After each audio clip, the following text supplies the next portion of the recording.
El doctor Virgilio Galvis es uno de los oftalmólogos más renombrados en Colombia, de alto prestigio, no solamente por su actividad clínica, también por su actividad empresarial. Es un empresario muy fuerte, crea una empresa con más de 3.000 empleados en la región del Santander colombiano.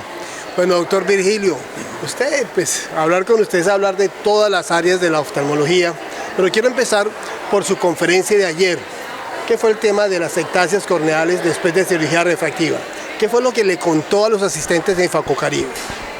Primero que todo, gracias por su generosidad, por sus palabras y felicitarlo por esta publicación que tiene de Franja Ocular, que realmente es un documento que le sirve mucho a los oftalmólogos, tanto especializados como a los oftalmólogos generales.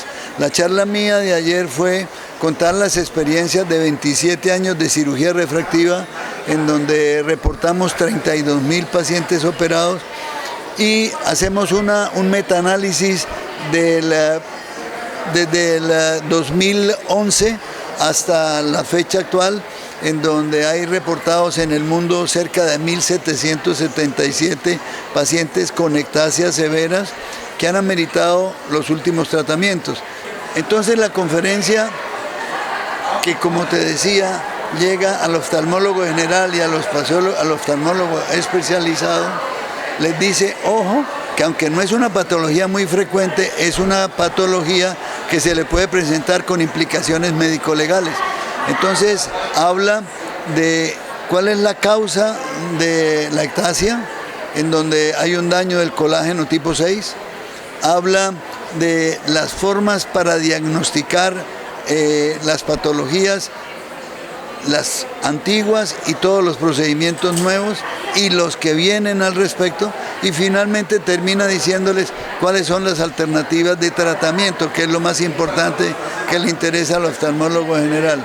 Después de hacer el diagnóstico, están los hipotensores, está el mismo cross-linking, están los receptores Toll-like 2, Toll-like 4, que están sobreexpresados y les permiten hacer diagnóstico y tratamiento.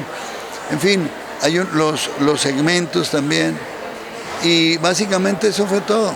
Doctor Galvis, usted es una autoridad en el tema de la catarata y la cirugía refractiva. Usted maneja lo más reciente que produce la industria y lo aplica en sus consultas, diagnóstico y cirugías. ¿Qué lo tiene impresionado? Porque como siempre usa esa última tecnología que dice qué evolución tan impresionante en el área de la catarata y los intraoculares. Bueno, obviamente cuando tú tienes tanto tiempo de experiencia en el ejercicio médico desde el 75 a nuestros días, la evolución de la oftalmología no ha tenido una evolución aritmética, no ha tenido una evolución geométrica, ha tenido una evolución logarítmica. Es decir, de sacar la catarata con un chupito, chupándolo con una pinza, o llegar en 8 minutos a sacar una catarata con equipos modernos, y la implantación de antes unas gafas de 15 dioptrías, ahora la implantación de un lente que el paciente le quita el defecto refractivo para lejos, el defecto refractivo le quita para cerca, le quita el astigmatismo, le da comodidad, y el hecho de vivir sin anteojos, eso implica en la calidad de los seres humanos un adelanto muy grande. Pero todo eso, esos adelantos también vienen acompañados de tecnología, porque salen unos aparatos que tienen mucha precisión para el cálculo del lente, la dimensión del lente que va a poner, y salen también muchos adelantos microscópicos, en donde cuando tú estás operando tiene una tridimensionalidad espectacular, pero aparte de eso, los mismos aparatos le dicen a uno, el lente lo tiene que poner y le pinta en qué posición lo tiene que poner.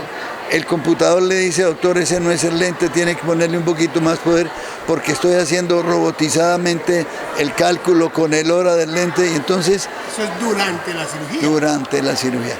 ¿Eso es muy nuevo? No, absolutamente no. Y tiene fundamentalmente, entonces una CIA es el control del defecto residual que le queda a uno, ya está entre el rango del 0.25 y el 0.30. Es una paciente que queda, la calidad de la visión es muy buena, y también la buena selección de los lentes, porque como presentaban esta mañana aquí en el Congreso, hay cerca de como unas 62 casas comerciales que producen lentes. Y cuando tú te dedicas a hacer de uno, hacer de otro, hacer de otro, hacer de otro, nunca ganas la experiencia en profundidad, sino coges la experiencia en superficie. Entonces vas a tener lo que llaman hoy en día en oftalmología las sorpresas refractivas, que es ponerle un lente a una paciente y resulta que le quedó con +3 en un ojo y -3 en el otro. Ese paciente lo enloquece a uno. Maestro, usted acaba de mencionar una palabra, dice cirugías robotizadas. Sí. ¿De qué está hablando?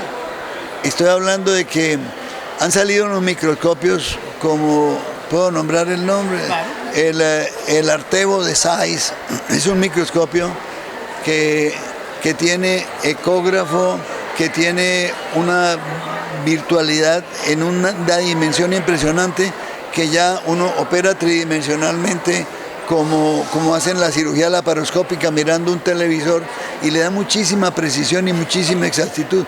Y en procedimientos como la retina, para quitar las membranas epirretinales, para hacer los tratamientos de los agujeros maculares, hoy en día se ponen sustancias que tapan el huequito, generan el crecimiento y el paciente mejora bastante la agudeza visual. Son adelantos impresionantes que todos van robotizados. Ya los aparatos vienen con memoria inteligente, con memoria artificial inteligente. ¿El robotizado significa que hay una guía más cercana del cirujano? Que el aparato le hace a uno el trabajo el oftalmólogo puede ser un dummy. Yo, por ejemplo, con el MS-39 hago los exámenes de superficie y el aparato me mide absolutamente todo y me entrega con memoria inteligente eso me dice: esto es el resultado que nosotros hacemos. Y la memoria inteligente es la recolección de muchísimos pacientes, y esos datos los sumariza todos y de eso saca ellos la media y los tiene el aparato. Entonces ya hay aparatos que le dicen a uno, por ejemplo, esto es un queratocono subclínico y póngale la firma, o esto es tal cosa y póngale la firma. Y lo mismo los microscopios hoy en día, que ojos que no ven, corazón que no siente, pero cuando usted se las ve todas, pues usted siente lo que está haciendo y no tiene complicaciones. Muy bien. Voy a cambiar entonces de campo y voy a pasar a la cirugía refractiva. Dale, Javier, dale. ¿Cómo va la cirugía refractiva? ¿Cuál es la evolución que usted está manejando en este momento? Bueno, la cirugía refractiva tuvo una época, no hablemos de la época de pandemia porque todos los negocios se cayeron. Sí. Pero la cirugía refractiva venía en una mercadotecnia impresionante y estaba la competencia de esa que entregan los aparatos en placement, venía haciéndose una competencia desleal. Y un procedimiento que vale 100 pesos, había alguien que cobraba los 100 pesos, alguien que cobraba 150, pero había otro que cobraba 50. Entonces, cuando usted tiene los aparatos en placement, es decir, usted tiene que dar un porcentaje, pero que se vea el resto sin la inversión, pues son negocios muy fáciles. Y entonces se empezó el boom de esa cirugía y empezaron a hacer cosas indebidas. Y si hay algo que deteriore la imagen de un procedimiento, un paciente que quede bien operado empuja, pero un paciente que quede mal operado es como 10 veces menos en el deterioro: no se opere, no sirve, eso es malo, no se la recomienda. Y ese boom empezó hasta que vino la pandemia, se quebró mucha gente, quedaron los mercados ya más limitados, entonces los que están haciendo las cosas bien quedaron. Y además, a la quiebra de todos esos centros, quedaron centros ya mucho más especializados de referencia. Entonces tú me preguntas en mercadotecnia, el mercado se ha caído, entonces yo le diría, a unos se quebraron, otros están muy mal, pero quienes somos centros de referencia se nos han venido disparando de manera sustancial y lo soportamos en que tenemos una tecnología absolutamente de punta, donde hacemos los procedimientos éticamente lo que se debe hacer. Y hoy en día ya no se hacen tratamientos indebidos porque la gente ya sabe que de este nivel para arriba se corta y se ponen lentes intraoculares. De este nivel para arriba, señor, use lente de contacto o hágase la cirugía facorrefractiva, que ya con la edad reemplace su cristalino que está medio dañado y póngase el lente y queda viendo para lejos y para cerca, pero no se haga láser. Entonces, yo diría que la cirugía refractiva en los centros de referencia, los porcentajes se vienen incrementando. ¿Y qué tecnología están usando? Bueno, ¿puedo decir el aparato? Sí, sí. Bueno, yo he tenido cerca de 5 aparatos. Sí. Empecé con el Tecnolab 16, 117, después me pasé al SAIS, el MEL 80, el MEL 90, luego me pasé al Amaris, el Amaris 500, Amaris 750, Amaris 1050 y el 1050, que es el que tengo actualmente, ha venido actualizándose y tengo el software que cada 3 meses me llega información, me lo actualizan. Entonces hay 2 cosas muy importantes. Cuando tú compras tecnología, necesita 3 parámetros. La primera, conocer el músculo financiero de la empresa que le va a comprar, porque se puede quebrar en cualquier momento. La segunda es la tecnología que el aparato tenga, es decir, busca los aparatos de absoluta punta, mas no es el del último de punta, porque en nuestros países, si usted no tiene un músculo financiero, cambia el aparato, cambia una cosa y le toca a uno cambiar el aparato. Entonces uno siempre debe ir a la retaguardia de la tecnología de punta. Y lo tercero es que normalmente la tecnología vale, y no es que sea cara, es que es costosa. Entonces siempre usted, para comprar un equipo, compre el equipo con el que sea el mejor, que le garantice un excelente mantenimiento, y lo de la plata ya es negociable. El Excimer que yo tengo es el Amaris Civil 1050, que no solamente cumple las funciones, es robotizado, como les te digo. Entonces, yo le pongo al paciente el ojo y el paciente hace el tratamiento que yo le ordeno, o si no le corto, el aparato hace el tratamiento a nivel del epitelio, él solo levanta el epitelio, él solo hace el tratamiento y hace la programación de lo que yo le digo. Entonces, y también tiene otros menesteres adicionales que viene con el crosslinking incluido. Entonces, hoy el crosslinking es un aparato que va a valer $42.000. Si lo trae incluido, pues es la herramienta número 1 para defenderse de las complicaciones que tiene el Excimer Láser, que es la ectasia, y el aparato trae el crosslinking, que es el primer tratamiento para curar la ectasia. Muy bien. Y tengo que terminar, porque como usted es un experto en segmento anterior, vamos, catarata, cirugía refractiva, y ya lo dejo ir, me lo están aquí buscando. Maestro, ojo seco. El ojo seco está disparado, más personas lo presentan, se complica cada vez más. ¿Cómo está abordando el ojo seco?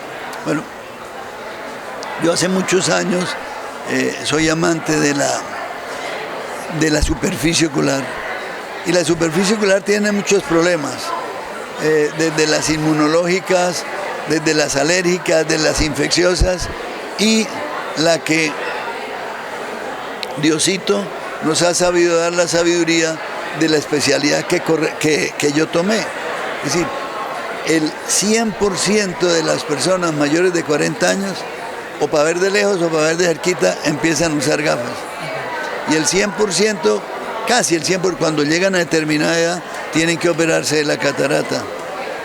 Y adicionalmente, las mujeres, cuando terminan su periodo activo de mujer, es decir, cuando llega la menopausia, las hormonas se caen, el ciclo menstrual se va y empiezan pelo seco, piel seca, ojo seco, nariz seca, boca seca, y la señorita seca también.